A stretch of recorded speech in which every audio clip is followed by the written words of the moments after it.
Hi, so you probably watched the shit show that is the first debate between Biden and Donald Trump. If you follow this channel, you know what I feel about the Democratic Party and the GOP. I mean, they're just two arms of one big party, and the Democratic Party is the right and the GOP are the far right.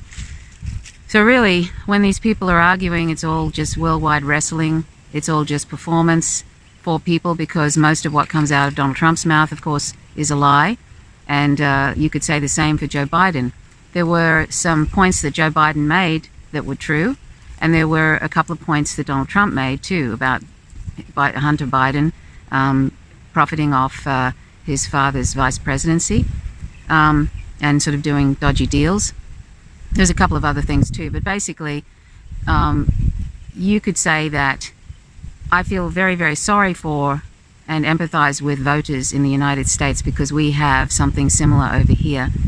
Not as bad, mind you, nowhere near as bad, but we have sort of two parties that are controlling mostly. Even though we have preferential voting, we have two parties that are doing a big display for people, but really when push comes to shove, they are neoliberals, and the same in the United States. They are corporate owned. They do not really care about the public. They care about lining their own pockets, and they care about corporations being happy. It's an inverted totalitarian state there. So there are two things, though, putting that aside, that, you know, it's just a performance, it's worldwide wrestling, and also that both of these candidates are not only imperialists, but they're also into militarizing the police and increasing funding for that.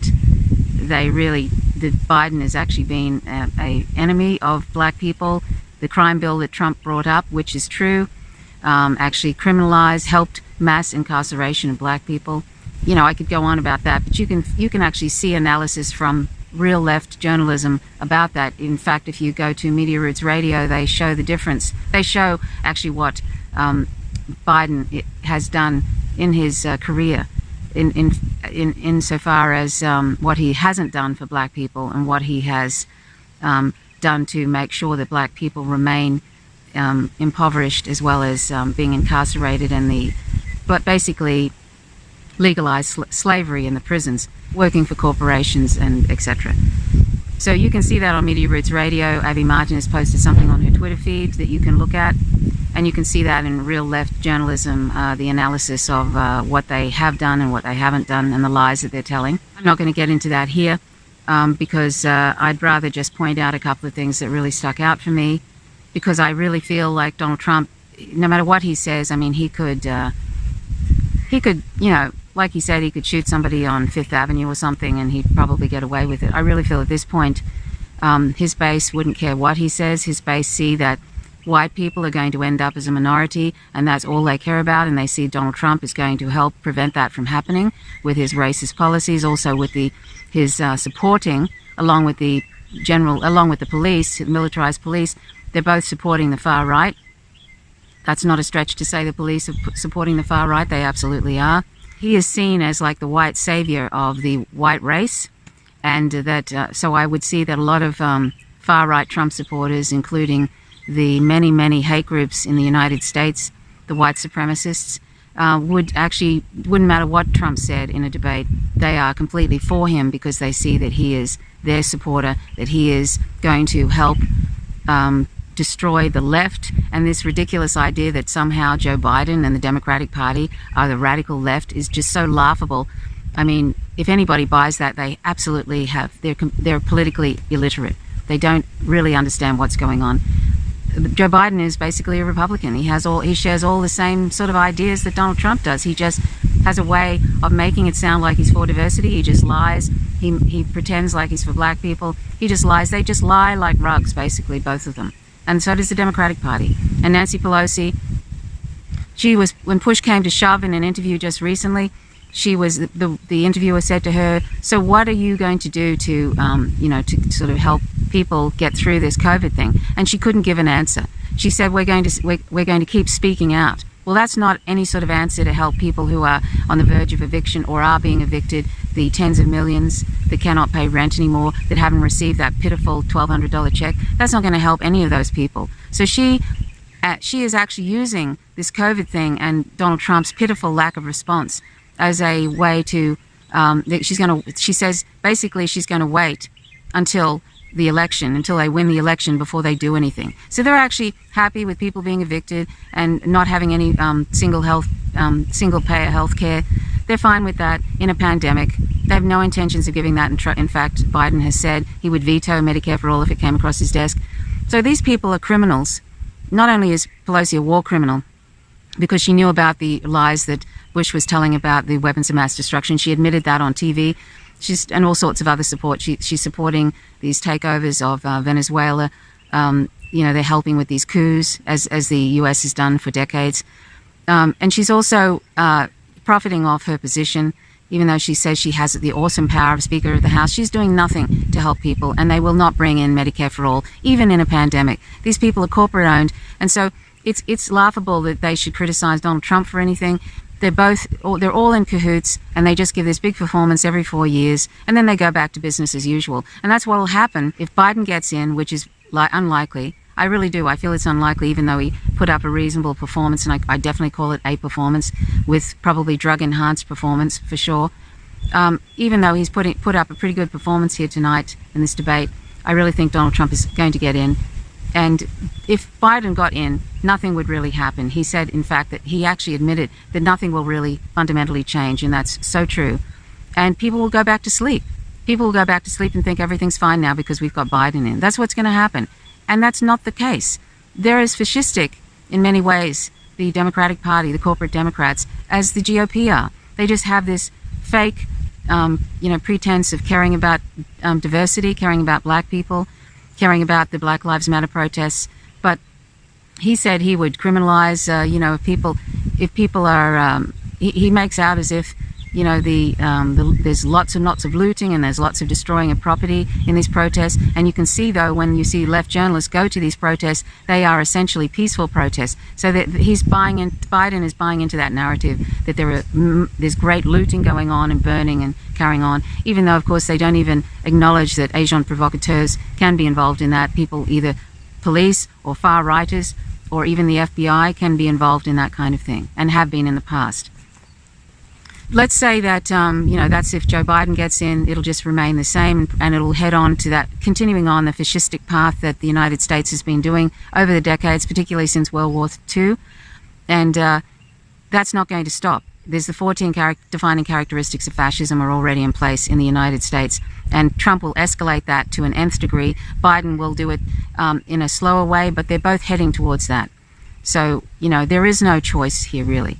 And there are people who say, if you're in the states where, say, Gloria La Riva is in, from the Party for Socialism and Liberation, have a look at some of her, what she says, and go and check out some of her videos.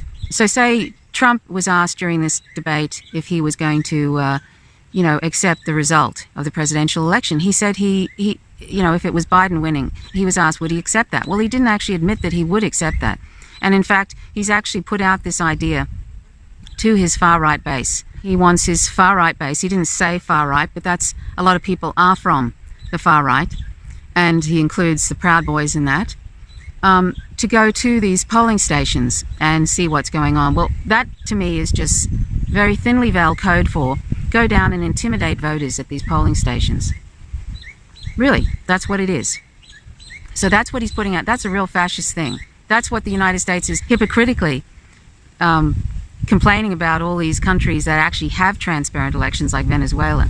The very thing that they always pretend the Venezuelan elections are doing, he's putting out there. And let's get this out in the open. The Democratic Party does its own voter suppression, does its own sort of election fraud. Look at what they've done to Bernie Sanders twice, and Bernie Sanders let them. But when there's a race where there's some kind of remotely progressive person in a state race, they will do their best to try and sabotage them. So, there's a lot of election fraud that goes on both sides. So it's just a joke, really. And with these electronic voting machines, that's an absolute joke. With the fact that there is no real ranked choice voting, that means that there's a duopoly, and you've got awful A and awful B to vote for. You really don't have any choice. And that's why one of many reasons why 100 million voters don't bother voting in these elections. And they don't care about that. In fact, it's the really dedicated ones that are for corporate Democrats and they'll just vote Democrat no matter who's in. And it's the really dedicated GOP, the people who want to make sure that everything remains the same, that diversity is crushed, that black people are crushed. They are dedicated and they will come out. Both those bases, the dedicated bases that support these parties no matter what, the ideologues, they're the ones that will come out. And these 100 million voters who have just given up, and in many ways I don't blame them, although I wish that they would come out and vote for, imagine if 100 million people voted for, say, Gloria La-Riva or somebody like that. Imagine. That would really send a message to these fuckers, seriously. So Donald Trump is basically asking his little brown shirts to come out and bother people at the polling booths. That's one thing that really stuck out to me. The other thing is he wouldn't denounce the white supremacist groups. But are you willing tonight to condemn white supremacists and militia groups Sure. and to say that they need to stand down and not add to the violence in a number of these cities, as we saw in Kenosha and as we've seen in Portland? Sure, are you I'm willing prepared to do specifically that, but do it? Well, go ahead, sir. I would say almost everything I see is from the left wing, not from the right wing. So what are you saying? I'm willing to do anything. I want to see peace. Then do it, sir. Say it. Do it. Say it. Do you want to call them? What do you want to call them? Give me a name. Give me a white name. Supremacists and white like me to condemn? White supremacists and right Proud militia. Boys, stand back and stand by. But I'll tell you what. Somebody's got to do something about Antifa and the left, because this is not a right-wing problem. This is a left-wing. FBI director This is a left-wing problem. White supremacist. Antifa's an idea, not an organization. Oh, you got it. Not militia. That's what his FBI. His FBI director Gentlemen, said. Well, then you know what? No, we're done, sir. We're moving on to the next. We're moving. When a bat hits you over the head, that's not an idea. Everybody in Antifa your is administration bad. tells you the truth has a bad idea. He said there's good people on both sides. Oh yes, really? And Joe Biden, in one of his he was fairly lucid in this, and I'd say that was drug supported, but he actually made a point that the FBI have basically put out reports that white supremacists, far-right groups, are the most dangerous domestic threat, in the U.S. today, and will be in 2021. So this nonsense that Donald Trump keeps putting out about Antifa, which, by the way, isn't an organization, it's an idea, and it's ideology, and even Joe Biden said that in this debate. Antifa is an ideology, basically. It's anti-fascism. There is no membership card for Antifa. And this nonsense that Donald Trump keeps putting out about Antifa, like it's some well-formed group that is going around looting and burning, is just ridiculous. And there needs to be a lot more pushback on that. And the fact that he's lumping, and he has done this in the July 4th speech he made, and he continues to do so, Donald Trump continues to put Biden and this radical left all together, as if Biden wins, then the radical left wins, and that means that the country will be in chaos, and everything will absolutely be chaos and anarchy. I mean, if I was Joe Biden, I would have said, look, if you think I'm the radical left, then you're absolutely deluded. I mean, the guy is a Republican. Everything that he stands for. In fact, the Democratic Party's even been appealing to Republicans. They've been letting them have a floor to give speeches instead of other people. I don't consider AOC any real progressive, but they would rather have a Republican speak for a long time at their Democratic National Convention than have people that are so-called progressives. So the Democratic Party, I really believe that the Democratic Party do not care, and I've said this before, do not care if Donald Trump wins, because they still win. They still get their corporate lobbyist money. They get Donald Trump to do all their dirty work for them, to bring in more and more oppressive measures against the public, taking away civil liberties. They get all that done for them, and they can keep blaming Donald Trump in the future when they get in, if they ever get in again, because I really believe that Donald Trump's going to bring in, he's going to bring in full-on fascism. So, he won't denounce white supremacist far-right groups. He wouldn't do that in the debate. I don't know if people caught that, but he managed to talk his way out of it without denouncing white supremacist hate groups, and they let that go. They just went on to the next thing. I mean, if I was Biden, although I don't think Biden really cares, see, this is the problem. He didn't do enough pushback, but Biden should have just kept asking him that question and not let it go. But he didn't. So I'm sure other people caught that he wouldn't denounce that. But then when you look at the U.S. In 2014, the UN put up this resolution to denounce Nazism, and the US refused to denounce Nazism in 2014, and they haven't denounced it since. So is it any surprise that they don't really, the US doesn't really have a problem with it?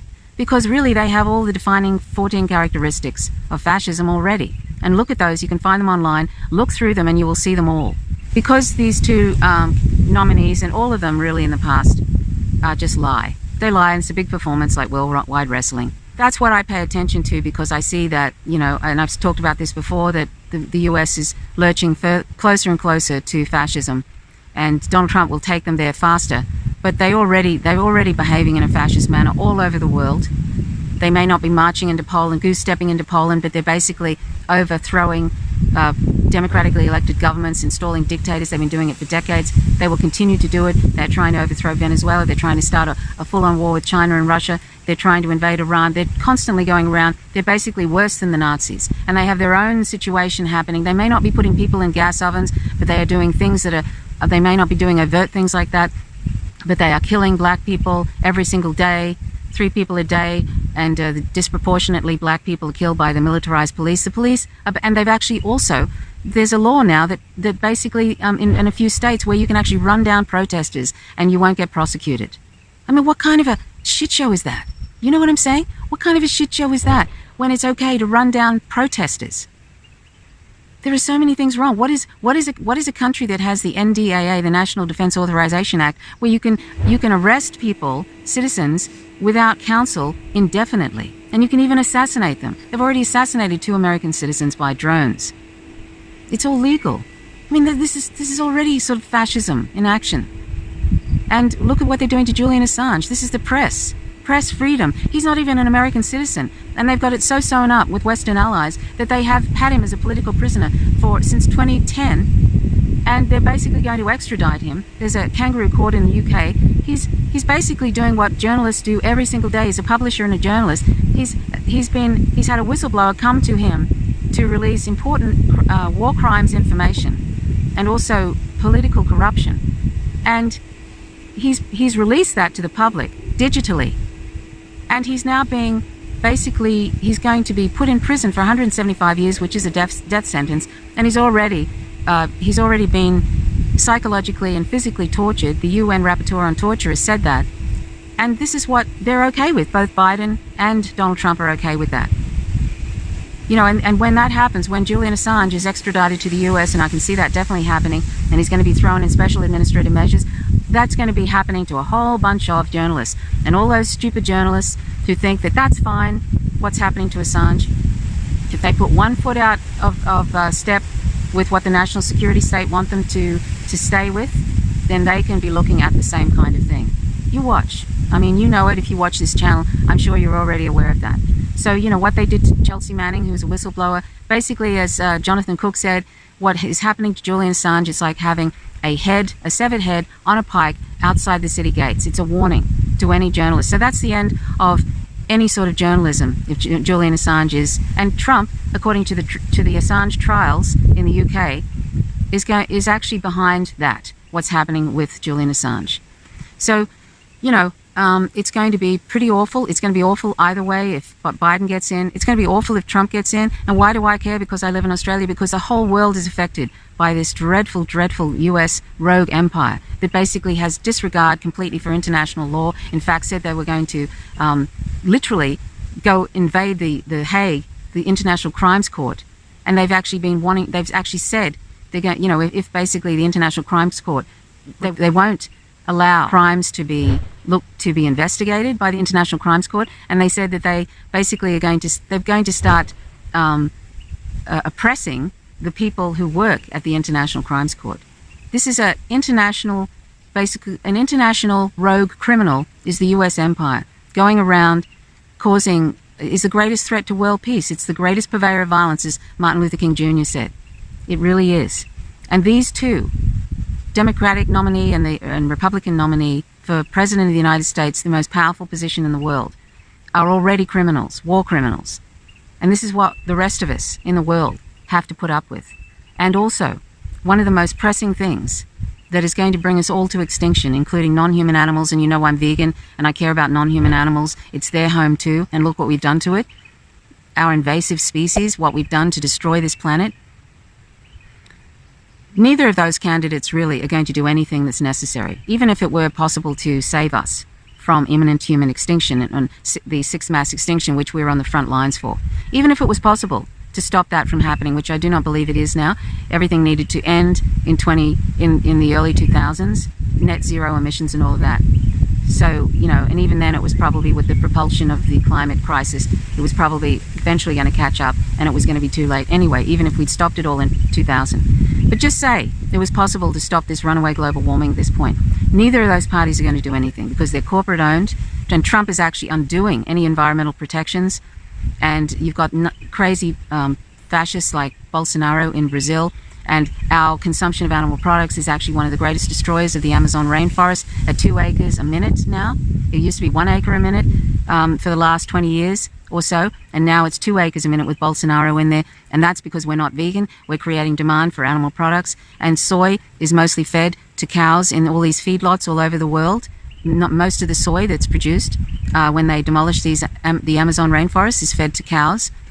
So you know, we're basically fucked, really, because these two, no matter who gets in, and I really think it's going to be Donald Trump, but these two are not going to do anything really, anything serious. Even though Biden says that they're all going to be dead by the time the shit hits the fan, which could be at 2050 or 2060. When it really hits the fan, it's not going to suddenly happen. It's happening right now. But when it really hits the fan, these two are going to be dead. They don't care. All they care about is lining their pockets. They don't care. They know. They both know it's coming. You know, so this is the tragedy of it. You know, here we have to watch this performance, this worldwide wrestling. A performance, which is really, really just that. It's nothing. It's nothing real. And in the end, both of those two candidates have no intentions, really. They're going to trim around the edges. Donald Trump isn't. He's actually undoing things. In fact, he's undone things to the point where now, during this COVID thing, industry can just pollute the environment willy-nilly, whatever they want to do. He's given them the excuse during this COVID thing. And Donald Trump's never going to take the COVID thing seriously. I think he's happy that there's the majority of people who die are black people. He thinks that's a great way of getting rid of black people. Part of this white supremacist thing. And Biden is a white supremacist too. I'm not saying he isn't. The whole system has been based on white supremacy, patriarchal, capitalist, this incredible, rapacious, awful, racist system. Both of them. This whole from the foundations of the United States. So, you know, that's why I don't bother taking it apart, because there was so much lying going on in there. And but the things that stood out to me, which is sort of very, very worrying, is this white supremacist interference with the elections, the polling stations, and also the fact that he's probably not going to accept the results, and it could just flip over into fascism.